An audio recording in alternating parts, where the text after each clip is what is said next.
ये सही बात है कि लोकसभा का चुनाव है, ये नाली और गली का कोई चुनाव है नहीं। लेकिन कांग्रेस के प्रतिनिधि का भी सही कहना है कि इसको इलेक्शन से आचार संहिता लगने से 4 दिन पहले उन्होंने उसका शिलान्यास किया और बोला कि एक जुमला दिया है कि खूंटी के लोगों को बाईपास की सौगात दी। अर्जुन मुंडा जी सांसद हैं, हमारे खूंटी लोकसभा के जो सांसद है उनका यह दायित्व नहीं है, हमारा राज्य सरकार का दायित्व। जोहार, नमस्कार। आप देख रहे हैं द झाड़ न्यूज और मैं हूं गुंजन कुमार। आज झाड़ न्यूज की ओर से एक डिबेट कार्यक्रम रखा गया है और इस कार्यक्रम में जो है भारतीय जनता पार्टी से और कांग्रेस पार्टी से जनप्रतिनिधि को बुलाया गया है और हमारे साथ वरिष्ठ पत्रकार अनिल मिश्रा जी भी हैं। हम एक बार सभी का शॉर्ट में जो है परिचय करवा देते हैं। सबसे पहले हम इनसे मिलवाते हैं। ये जो है वरिष्ठ पत्रकार अनिल मिश्रा जी हैं। इनके बाद अरुण साबू जी हैं, ये भारतीय जनता पार्टी से जनप्रतिनिधि हैं और ये भी भारतीय जनता पार्टी से जनप्रतिनिधि हैं। ये कांग्रेस पार्टी से अरुण सांगा जी हैं जनप्रतिनिधि और ये रोशन जी हैं भारतीय जनता पार्टी से। तो इस तरह से जो है आज एक छोटा सा डिबेट कार्यक्रम रखा गया है और अब जो है हम डिबेट कार्यक्रम शुरू करेंगे। हम शुरू करते हैं सवाल आज का कि कांग्रेस पार्टी से, देखिए आप कांग्रेस से हैं, भारतीय जनता पार्टी का यानी कि बीजेपी का पिछले 5 वर्षों से सांसद है खूंटी में और केंद्र में मंत्री भी हैं, तो किस तरह से इनके कार्यकाल को देख रहे हैं आप? देखिए, हमारे माननीय मंत्री अर्जुन मुंडा जी 5 साल के कार्यकाल में खूंटी लोकसभा की जनता के लिए कुछ भी नहीं किए हैं। यहाँ तक कि उन्होंने ओबीसी का जो है यहाँ पे काउंटिंग 0% कर दिया है। कहीं ना कहीं वो गलत है। यहाँ ऐसा नहीं कि ओबीसी 0 है। दूसरी बात है कि अभी इलेक्शन से पहले आपने देखा होगा कि इन्होंने शिलान्यास किया है बाईपास का, जबकि वो खूंटी की जनता की आम मांग बहुत शुरू से है। तो जस्ट आप लोग ने देखा कि जस्ट इलेक्शन से आचार संहिता लगने से 4 दिन पहले उन्होंने उसका शिलान्यास किया और बोला कि एक जुमला दिया है कि खूंटी के लोगों को बाईपास की सौगात दिया जाएगा। बताइए अरुण जी, देखिए इनका आरोप साफ क्या कह रहे हैं? इनका आरोप है कि 4 दिन पहले लॉलीपॉप दिया गया है बाईपास रोड का। देखिए, बाईपास जो है ये भारतीय जनता पार्टी का कोई मैनिफेस्टो नहीं है। यह खूंटी की जनता के लिए एक आवश्यक सेवा है, जिसके तहत खूंटी की जनता की जो मांग थी कि हमें जो जाम से मुक्ति मिले, तो जाम से मुक्ति दिलाना ये भारत के जो हमारे अर्जुन मुंडा जी सांसद हैं, हमारे खूंटी लोकसभा के जो सांसद है उनका यह दायित्व नहीं है, हमारा राज्य सरकार का दायित्व था कि हमारे खूंटी की जनता को जो जाम से निजात दिलाना, उसके लिए आप एक बाईपास का निर्माण करें। परंतु हमारे जो सरकार है, हमारे जो भाजपा सरकार के जो हमारे मंत्री श्री माननीय अर्जुन मुंडा जी, उन्होंने इसकी पहल देखते हुए की, अंतिम क्षणों में की कि क्यों ना हम इसका प्रयास करते हैं, एक राष्ट्रीय राजमार्ग के आधार पर प्रयास करते हैं। 5 साल बीत गया और लास्ट में चुनाव जब नजदीक आया तब ही क्यों? चूंकि यह जो बाईपास का जो निर्माण होना है, यह निश्चित तौर पर यह राज्य सरकार का कार्य है, न कि हमारा केंद्र सरकार का काम है। देखिए, केंद्र सरकार का काम नहीं है। देखिए, ये तो बस कहने वाली बात। अगर हमारा सांसद यहाँ पे है, खूंटी लोकसभा से सांसद यहाँ के बीजेपी के हैं, विधायक यहाँ के हैं बीजेपी के हैं, तो सीधा सा बात है कि आम जनता किससे अपेक्षा करेगी? अपने सांसद और अपने विधायक से ही अपेक्षा करेगी। तो कुल मिला के आप क्या कह रहे हैं कि ये चुनावी प्रलोभन है?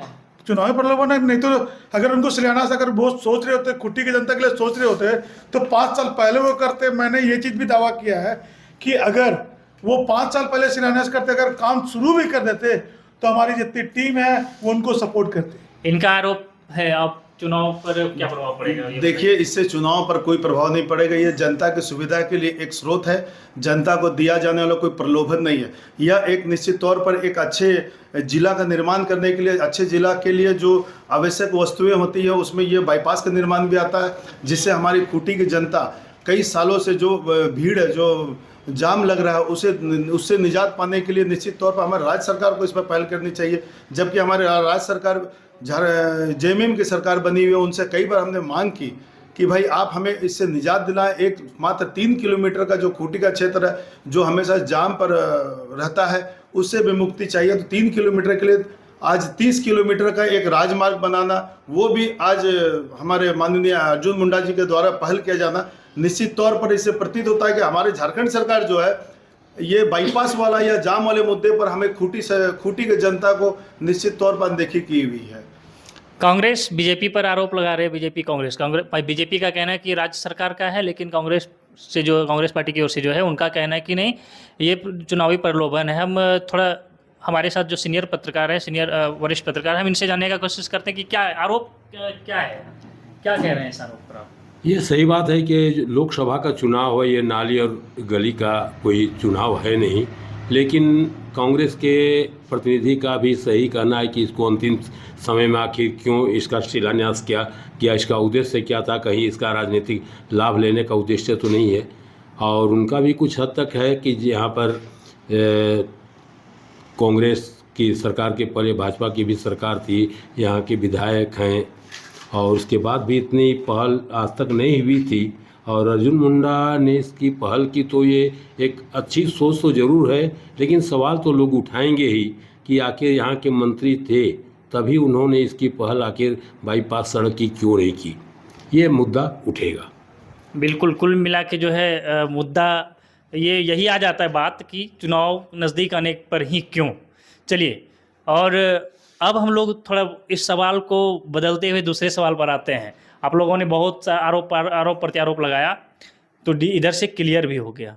तो अब बताइए कि चुनाव जो हो रहा है इस बार, चूँकि पिछले 5 वर्षों से आपका भारतीय जनता पार्टी के यहाँ सांसद रहे, मंत्री रहे, तो इस बार किन किन मुद्दों को लेकर आप चुनावी मैदान में हैं, जरा बताइए। भारतीय जनता पार्टी सिर्फ एक ही मुद्दा लेकर चल रहा है, वो है विकास का मुद्दा। देश विकास में क्या विकास का थोड़ा नाम गिनाइए 2-4। विकास में जैसे आज हमारे जनजातीय झारखंड के लिए अगर हम बात करेंगे, चूँकि हमारे लोकसभा के प्रत्याशी श्री अर्जुन मुंडा जी खूंटी लोकसभा क्षेत्र से चुनाव लड़ रहे हैं, तो निश्चित तौर पर हमारा ही लोकसभा, जो हम जिस क्षेत्र में रहते हैं, झारखंड के क्षेत्र में रहते हैं, इसी लोकसभा से संबंधित अगर हम बात करेंगे, जनजातीय समाज की बात है, उसके अलावा हमारे आदिवासी कल्याण की बात करेंगे, उसके अलावा हमारा जो कृषि प्रधान झारखंड राज्य जो कृषि प्रधान में काउंटिंग आता है, उसके संबंध में बात करेंगे। तो ये निश्चित तौर पर कृषि से संबंधित हो या हमारे जनजातीय से संबंधित हो या आदिवासी कल्याण से संबंधित बातें हो, या हमारे जो अपने मूलवासी जो यहाँ रहते हैं उनके कार्यों से संबंधित कोई भी बात हो, उसी को हम विकास की मुद्दा लेकर चलते हैं। तो निश्चित तौर पर ये मानेंगे कि भारतीय जनता पार्टी इस बात को पूरा आश्वस्त करती है और काम भी कर रही है। विगत 5 वर्षों में उन्होंने काम भी किया। भारतीय जनता पार्टी ने यह पूर्ण रूप से काम किया कि आज जनजातीय गौरव के रूप में हमारे जो बिरसा मुंडा जी है उनके लिए काम किया, हमारे जो आदिवासी भाई हैं उनके लिए काम किया। और निरंतर यह प्रक्रिया, चूँकि आदिवासी बहुल क्षेत्र है हमारा झारखंड राज्य का क्षेत्र, खूंटी लोकसभा क्षेत्र, तो इसके लिए जो विकास का काम है, हम अपनी जो जनता है, हमारी जो आदिवासी जनता, उसके हित के लिए ही काम करने का एक अच्छा श्रेय जाता है। इसके साथ साथ हमारे जो अन्य भाइयों हैं, अन्य लोग, हमारे जो पिछड़ा वर्ग मानेंगे या अन्य समाज के लोग मानेंगे, सभी के विकास के लिए एक निश्चित तौर पर एक प्लेटफॉर्म बनाने का काम करना है, जिसमें हमारा आता है फैक्ट्री का। इसी आपके के सवाल पर आते हैं। अभी तो अरुण जी का आरोप था कि ओबीसी का आरक्षण समाप्त कर दिया गया था, और अब 0% शून्य करा दिया गया। खूंटी की अगर कंपेरिजन किया जाता है तो खूंटी में उसको शून्य दर्शाया गया। ये माननीय हमारे अर्जुन मुंडा जी के द्वारा ही किया गया है। दूसरी बात, भारतीय जनता पार्टी का जो ये बोल रहे हैं कि एक कानून एक देश एक कानून लागू करेंगे, तो उसमें आदिवासी हित कहाँ आती है, बताइए। आदिवासी हित, सबसे पहले आप ओबीसी आरक्षण को बताइए। अच्छा, रोशन जी बताइए। और जैसे अरुण संघा जी ने कहा कि ओबीसी 0 है, बिल्कुल ओबीसी 0 है, लेकिन ये स्टेट सरकार की कमजोरी है जिसके चलते अभी 0 है।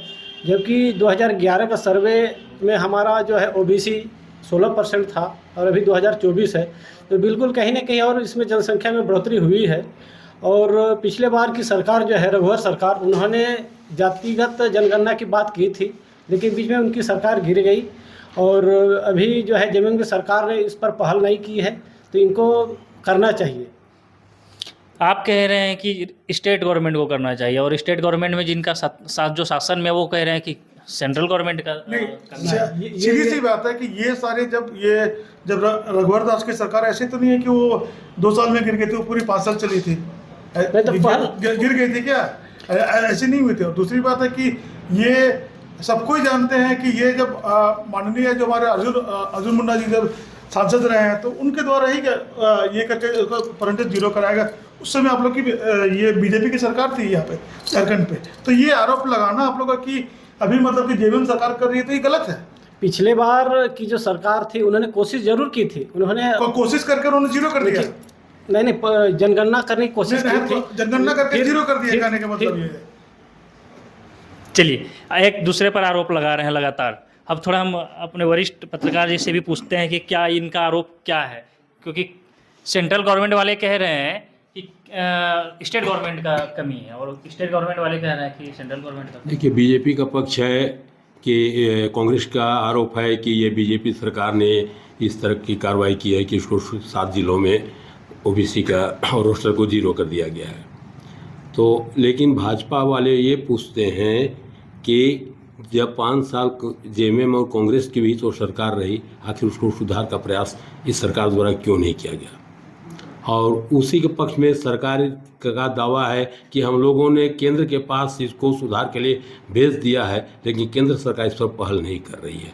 और जहाँ तक है ये कोई मुद्दा संभवतः नहीं बने, ये लोकसभा का चुनाव, ये राज्य सरकार के चुनाव की बात होती तो ये मुद्दा कुछ हद तक प्रभावी होता, लेकिन मुझे नहीं लगता कि ये ओबीसी का कोई मुद्दा केंद्र सरकार के लिए जो आने वाला चुनाव है उसको प्रभाव डालेगा, ऐसा अनुभव नहीं होता। लोकसभा का चुनाव है और चूंकि हम लोग क्षेत्र में अभी जो है खूंटी लोकसभा क्षेत्र के एक छोटे से प्रखंड में हैं, तो क्षेत्र यहाँ के स्थानीय लोग तो स्थानीय ही मुद्दा उठाते हैं। तो किन किन मुद्दों को लेकर चुनावी मैदान में पार्टी को इस ऐसे क्षेत्र में आना चाहिए? देखिए, यहाँ पर सीधी सी अभी आप गांव में जाइए तो मुद्दा 2 ही है। एक है मोदी को रखना है, दूसरा है मोदी को हटाना। 2 ही मुद्दा यहाँ पर काम कर रहा है। और इसमें चूंकि ये राष्ट्रीय सभी के लोगों को में हो सकता है, गांव में अर्जुन मुंडा के प्रति चूंकि वो समय नहीं दे पाए, इस तरह की नाराज़गी हो सकती है। गांव में समय नहीं दे पा रहे हैं, लोगों की जो जन भावना है उसके अनुपात नहीं जा पा रहे हैं, ये ज़रूर है। लेकिन कहीं न कहीं राम मंदिर का मुद्दा और कोविड काल का मुद्दा, ये सब मुद्दा है जो कि कहीं न कहीं है, लेकिन है ये, इससे इनकार नहीं किया जा सकता कि लोगों में भाजपा के प्रति भी नाराज़गी है। भारतीय जनता पार्टी के नाराज़गी है, ये वरिष्ठ पत्रकार जो है इनका कहना है। हम लोग भी जब क्षेत्र में घूमते हैं तो कुछ ऐसा सुनने को मिलता है। तो क्या लग रहा है, कोई एंटी इनकम्बेंसी काम करेगा क्या? देखिए, सबसे पहले तो इस बात को समझना चाहिए, यह जो चुनाव हो रहा है, यह चुनाव किस कारण से और किस लिए और किसके लिए हो रहा है। यह चुनाव, लोकसभा का जो चुनाव होता है, मेरा मानना है यह लोकसभा का चुनाव भारत के लिए होता है, देश के लिए होता है। और जो हम विधानसभा का चुनाव करते हैं वो हमारे राज्य के लिए होता है। तो आज जो हमारे यहाँ जो मुद्दाएं उठ रही हैं, ये राज्य लेवल की मुद्दाएं हैं कि अर्जुन मुंडा, जैसा भी हमारे वरिष्ठ पत्रकार जी ने कहा कि अर्जुन मुंडा अपने क्षेत्र में समय नहीं दे पाए। निश्चित तौर पर समय नहीं दे पाए, उसका मुख्य कारण क्या है? अगर इसको हम भूमिगत बात करेंगे तो लगभग 2.5 साल वो कोविड काल का समय था, जहाँ की प्रधानमंत्री श्री नरेंद्र मोदी जी ने साफ साफ कहा था, कोई भी नेता हो वो गाँव की ओर नहीं जाएंगे, किसी भी कीमत पर गांव नहीं जाएंगे। उसका क्या कारण है? क्योंकि आप शहर से आए हैं और गांव में अभी कोविड नहीं फैला है। अगर आप जाते हैं तो निश्चित तौर पर गांव में कोविड का महामारी जो है वो फैलना शुरू हो जाएगा। तो आप अपने स्थान पर बैठ करके ही गांव को मॉनिटरिंग करेंगे। आज हमारा मुरू क्षेत्र कोरोना से प्रभावित बहुत कम हुआ, और हम इंटीरियर जाएंगे तो कोरोना से प्रभावित बहुत कम हुआ। तो निश्चित तौर पर 2.5 साल लगभग ये कोरोना में चला गया।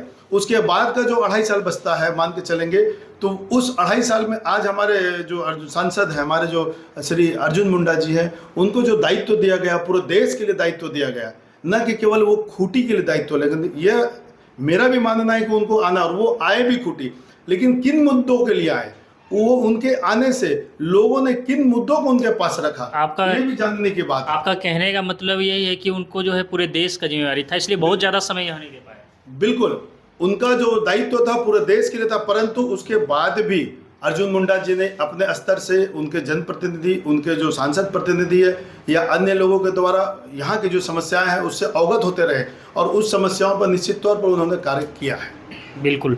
तो आप मानते हैं कि एंटी इनकम्बेंसी नहीं है? बिल्कुल नहीं। और अब आपसे एक आखिरी सवाल ले लेते हैं कि ये तीसरा ऐसा मौका है जबकि खूंटी लोकसभा क्षेत्र से आपका कैंडिडेट है, क्या लग रहा है इस बार वो हार का जो सिलसिला है उसे तोड़ पाएंगे?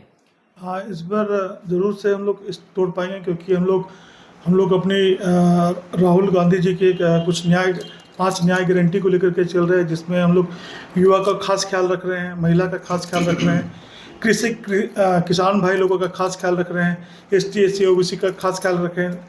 अब युवा के बारे में क्या कहे तो हम लोग क्या गारंटी दे रहे हैं? हम लोग दे रहे हैं कि अगर मान लीजिए कोई भी डिप्लोमाधारी या कोई भी ग्रेजुएशन या कुछ का कोर्स करके अगर उनको जो नौकरी नहीं मिलती है, तो कांग्रेस की सरकार आएगी तो 1 लाख रुपया उनको सालाना मिलेगा। इस बार आप लोग जीत रहे हैं। हाँ, जीत रहे हैं, तो बेरोजगारी भत्ता देने की बात कर रहे हैं। दूसरी बात है कि आर्थिक रूप से जो महिला कमजोर होगी उनको, मतलब कि ये तो आपका राष्ट्रीय घोषणा हो गया। हम लोग चूंकि स्थानीय पर आप खुट्टी जीत रहे हैं, हाँ या ना बताइए? हाँ, हम लोग जीत रहे कितने हैं। मार्जिन से जीत रहे हैं? कम से कम मिनिमम 1 लाख की मार्जिन से हम जीतेंगे। बताइए। 50,000 वोटों से निश्चित तौर पर जीत होगी। भारतीय जनता पार्टी की जीत 50,000, लगभग 50,000 वोटों से जीत तय है, इसमें कहीं डाउट नहीं है। उसका मुख्य कारण है, देखिए आज हमारा जो देश है 2014 से मान के चलते हैं, उसके पहले हमारा जो शासन था वो हमारा कांग्रेस के हाथ में शासन था। 70 साल तक कांग्रेस ने अगर शासन की, भारतीय जनता पार्टी ने मात्र अभी लगभग पूरे देश में अगर काउंट करेंगे तो 70 सालों में 15 साल भारतीय जनता पार्टी का शासन रहा, जिसमें 10 साल मोदी जी ने शासन किया। 10 साल का अगर आप काउंट उठाएंगे, 10 साल के कामों की गणना अगर उठाएंगे, तो हमको लगता है डिबेट का जो टाइम है वो कम पड़ेगा, क्योंकि आज निरंतर हमारे 24/7 के रूल पर हमारे मोदी जी, भारतीय जनता पार्टी के जो हमारे माननीय प्रधानमंत्री श्री नरेंद्र दास मोदी जी जो है वो 24/7 काम कर रहे हैं। न ही उन्होंने आज तक 10 साल में एक छुट्टी ली, और न ही किसी प्रकार की किसी मंत्री को उन्होंने जल्दी से जल्दी छुट्टी दिया अपने कार्यकाल में। और बिल्कुल निश्चित तौर पर पूरे देश को 10 साल के अंदर में इतने उपलब्धि दी है, इतनी कार्यशैली सुधार कर दिया। आज भ्रष्टाचार मुक्त भारत बनाने का एक अच्छा प्रयास रहा, जो आप देखेंगे निचले स्तर से भ्रष्टाचार मुक्त होना शुरू हो गया। और कहीं ना कहीं हर एक प्रदेश के लिए उन्होंने अपने स्तर से हर एक प्रदेश को उस आधार पर गठन किया।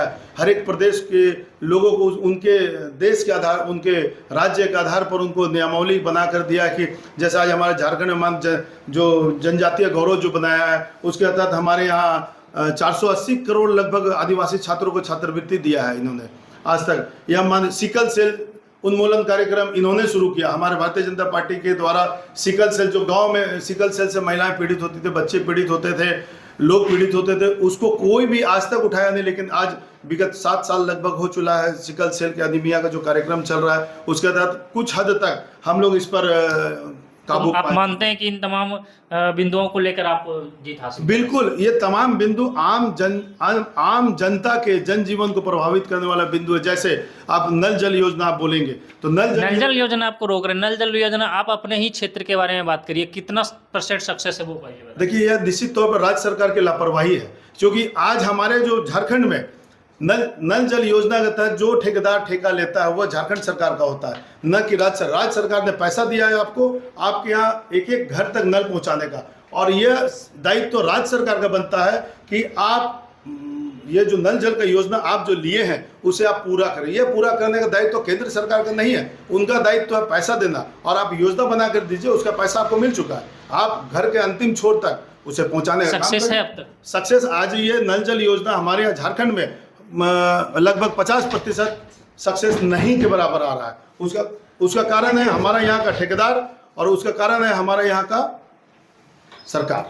ठेकेदार कौन है यहाँ पे जो भी ठेका मिला है माननीय सांसद के प्रतिनिधि के द्वारा, मतलब कि सबको ठेका दिलाया गया है। जो आज के डेट में उनकी संपत्ति का आकलन भी काफ़ी बढ़ चुका है, जो सांसद प्रतिनिधि हैं आपके।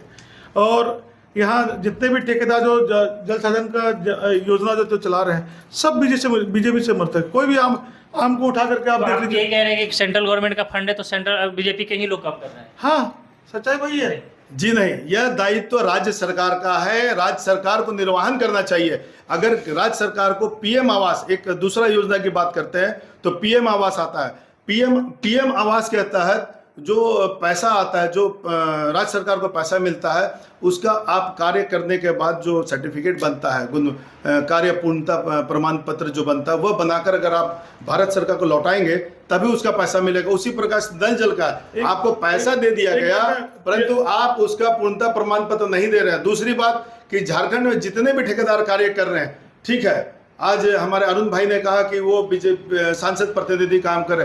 क्या पूरे झारखंड में सांसद प्रतिनिधि काम करे? नहीं, यह राज्य सरकार के ठेकेदार काम कर रहे हैं और राज्य सरकार की योजना है और राज्य सरकार को भारत सरकार ने फंड दिया जो यहाँ लागू होना चाहिए और यह निश्चित तौर पर चलना चाहिए, क्योंकि यह देश का योजना है, न कि केवल राज्य सरकार की योजना है। माननीय साबू जी से मैं कहना चाहूँगा कि मैं अभी खूंटी लोकसभा की बात कर रहा हूँ और खास करके अभी खूंटी की बातचीत कर रहा हूँ, तो अभी मैं पूरे झारखंड की नहीं बात कर रहा हूँ। दूसरी बात क्या है कि इन्होंने बोला कि प्रधानमंत्री आवास योजना जिन्होंने मतलब कि माननीय प्रधानमंत्री ने तो बंद करा दिया है, अगर वो बंद नहीं कराते तो हम लोग आज हमारा अबुआ आवास जो योजना चल रही है वो हमारे मुख्यमंत्री और ग्रामीण विकास मंत्री के फंड से बन करके अबुआ आवास योजना भी चल रही है। प्रधानमंत्री आवास योजना तो यहाँ बंद करा दी गई है। बिल्कुल, ये कांग्रेस और बीजेपी का लड़ाई है, कभी खत्म नहीं होगा। इसमें ऐसा है, पीएम आवास लगभग 4,14,08,00,000 परिवार को आज तक दिया जा चुका है झारखंड में, लेकिन इसका फंड जैसा अरुण जी ने बताया, हमारे अरुण सांगा जी ने, हाँ अरुण सांगा जी ने बताया कि इसका पैसा बंद हो गया। जब तक आप पूर्णतः प्रमाण पत्र नहीं देंगे तब तक केंद्र सरकार आपको आगे की राशि आवंटित नहीं करेगी। 70% अनुदान केंद्र सरकार का होता है, 30% अनुदान उसमें झारखंड सरकार का है। यदि झारखंड सरकार अपने पक्ष का अनुदान का राशि नहीं देती है, उस परिस्थिति में झारखंड सरकार यदि 30% नहीं देती, उस परिस्थिति में पूर्णतः प्रमाण पत्र कैसे देगी, यह सोचना चाहिए। इसलिए वो पैसा को रोका गया है, न कि योजना को बंद कराया गया है। दूसरा ये सवाल है कि लगातार क्षेत्र में एक सवाल उठ रहा है कि भारतीय जनता पार्टी हो चाहे कांग्रेस हो, ईसाई समाज से कोई कैंडिडेट नहीं दे रहे हैं, जिससे नाराजगी है इस समाज में।